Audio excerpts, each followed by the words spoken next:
So, you guys, this is Rich's really, really, really cool, dude. I love it. It's awesome, man. This is such a neat build. Love it. Love the hybrid style of the heavy high mass fire brick core and a clean brick exterior. I think that's I love a brick bench. I mean, ever since I built my first cob bench, and I've helped now with many. I was at Paul's place when Ernie and Erica built the one up in the Wafati, and helped with all that, and just been a big part of a lot of them.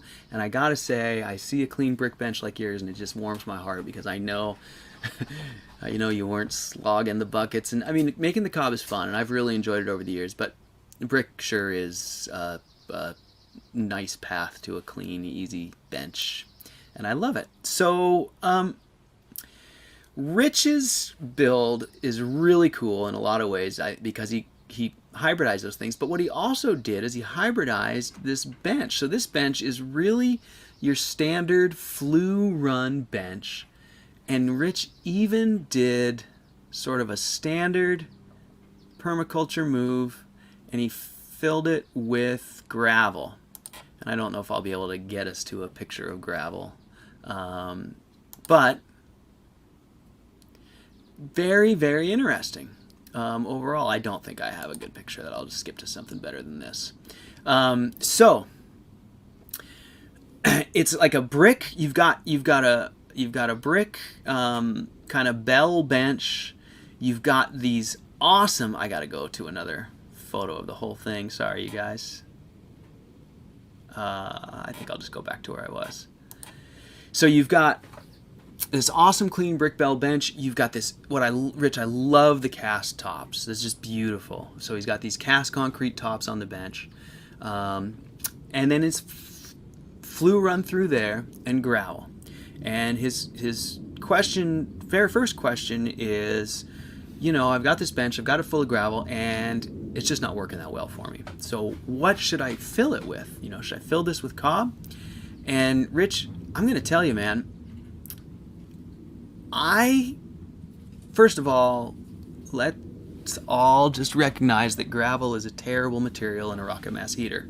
It was one person's idea a few years ago. They stuck to their guns, and even though everyone who has seen it has always said don't do that, other people still follow along. So not picking on you, Rich, just I want to get that word out there that it's not a good material. It's mostly air. So it's actually more insulative than it is anything else. And I understand why you do it, Rich. I'm not picking on you. Hopefully you don't take it that way. But definitely get that gravel out of there. And here's what I'm going to say, man. I think that it's really, really, really, it's really easy to get sucked into the idea that filling that bench up with cob is going to, give you more mass and make it work better. But I actually think you'd be better served by leaving the bench empty. And I actually would love to see you take out half of that flue run. My suggestion to you would be to go from your chimney down to the floor, and then out with flue pipe around the corner of your bench, out to the end of your bench, and then open on the floor. That's the chimney entrance, okay? So the whole bench is a big bell, and the chimney entrance is on the floor way out at the end of your bench, okay? So easy, man. So easy. And it's going to, what's it going to do? It's going to pull, that chimney down there is going to pull those hot gases down your bench. You're going to heat up the bench tops first. Then it's going to start cooling and spilling and spill down the sides. Now, you talked about how your bench can get too hot with the cover. It's an easy thing to fix, right? You just uncover your cover. And that radiates the heat out. I do think that the bell bench with the exhaust down at the end would move gases through your bench more quickly and heat more evenly than the current configuration you have, where you probably have hot spots. I'm just guessing. I don't know for sure.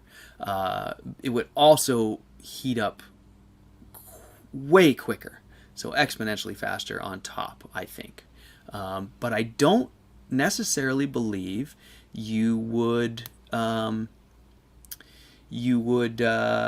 exceed your current high heat temperature. So I don't think you'd have to worry about getting them too hot. And then Pete has a great question. Pete says, why not just delete all the pipes?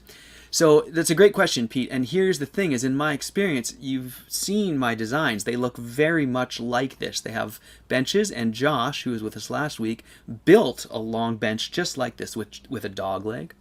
And after he built it as a full bell, he contacted me and said, it's just the heating's uneven and I'm having a hard time getting heat all the way down to the end.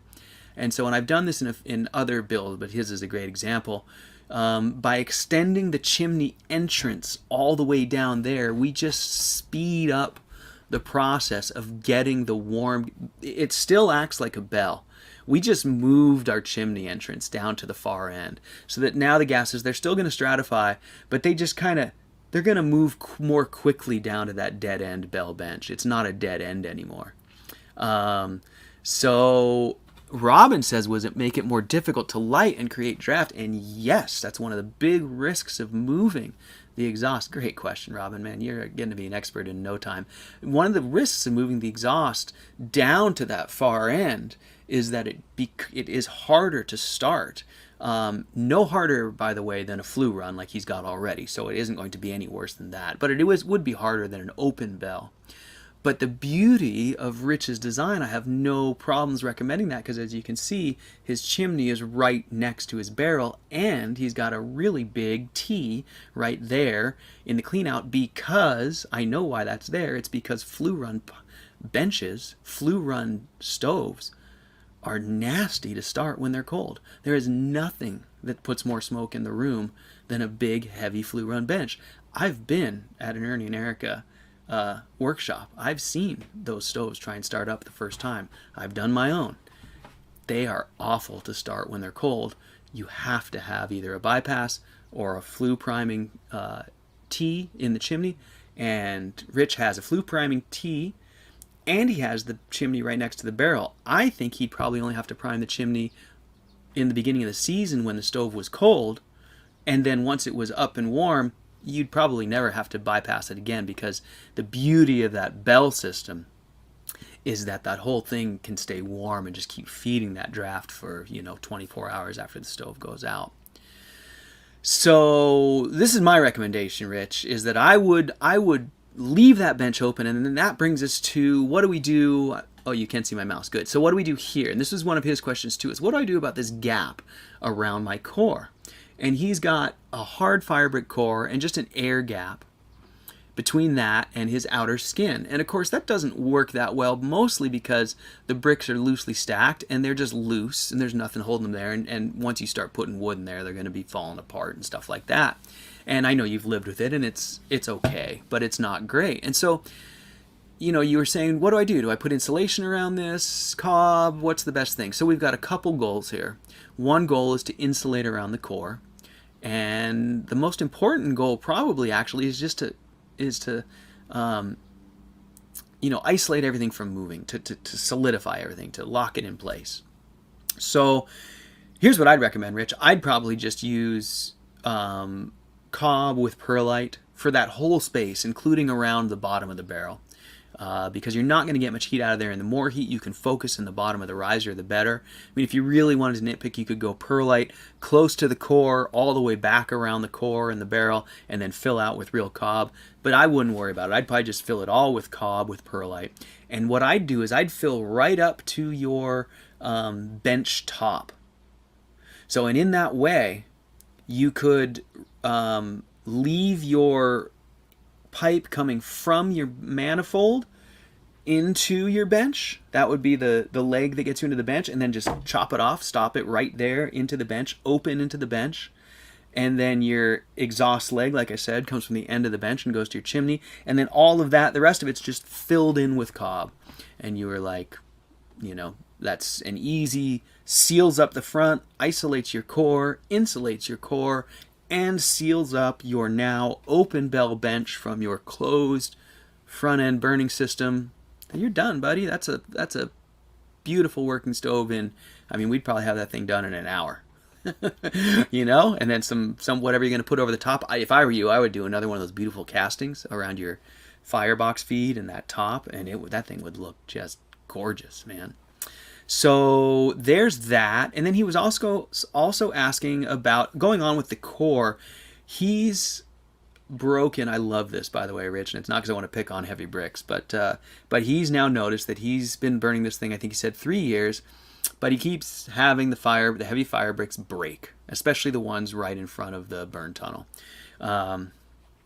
It's like I always say, whether you're using highly insulated cores or dense heavy fire brick cores, you're gonna have consumables. You're gonna have to do some maintenance. Here's my take on the cracked bricks, Rich. I don't think they need to be fixed. I think you just leave them in there. They crack. They find their happy position. As long as they crack, you know, and crack like puzzle pieces and can't fall out, then I think you can just leave them. Use cob and other loose, you know, sort of soft materials around that. You can always chip it out and get down there and patch it if you need to. But once it's all ice, you know, locked in place and can't move, even if they crack, it won't matter. When to start worrying about it is when the bricks start actually like falling out, falling apart. So there's that. Sorry about the phone.